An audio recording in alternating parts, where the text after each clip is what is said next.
ദുബായിൽ നിന്ന് ഷാർജയിലേക്കും വടക്കൻ എമിറേറ്റ്സുകളിലേക്കുമുള്ള യാത്ര കൂടുതൽ സുഗമമാക്കും. നിർമ്മാണ പ്രവർത്തനങ്ങൾ കാരണം യാത്രാ തടസ്സങ്ങൾ ഉണ്ടായിരുന്ന എമിറേറ്റ്സ് റോഡ് നവീകരണം പൂർത്തിയായി. ഓഗസ്റ്റ് 25-ന് റോഡ് പൂർണ്ണമായി തുറന്നു നൽകുമെന്ന് RTA അറിയിച്ചു. പുതിയ അധ്യയന വർഷം ആരംഭിക്കുന്ന ഓഗസ്റ്റ് 25-ന് എമിറേറ്റ്സ് റോഡ് പൂർണ്ണമായി ഗതാഗതത്തിന് തുറന്നു കൊടുക്കുമെന്ന് Dubai roads and transport authority അറിയിച്ചു. Dubai, Sharjah, Ajman, Umm al Quwain, Ras al Khaimah തുടങ്ങിയ എമിറേറ്റുകളെ ബന്ധിപ്പിക്കുന്ന പ്രധാന പാതകളിൽ ഒന്നാണ് എമിറേറ്റ്സ് റോഡ്. ഈ റോഡിന്റെ 14 കിലോമീറ്റർ ഭാഗമാണ് ആധുനിക സാങ്കേതികവിദ്യകൾ ഉപയോഗിച്ച് നവീകരിച്ചത്. 3 മാസത്തോളം നീണ്ട ഘട്ടം ഘട്ടമായുള്ള പ്രവർത്തനങ്ങൾക്ക് ശേഷമാണ് റോഡ് പൂർണ്ണമായും ഗതാഗത യോഗ്യമാക്കിയത്. ഗതാഗതം കൂടുതലുള്ള സ്ഥലങ്ങളിൽ കനത്ത പാളികൾ പാകിയും ഗതാഗത സുഗമമാക്കിയിട്ടുണ്ട്.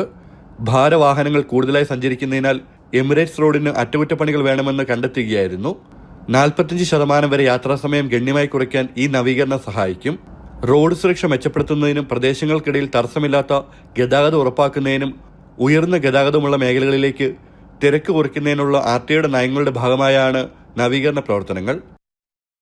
ജനം, ദുബായ്.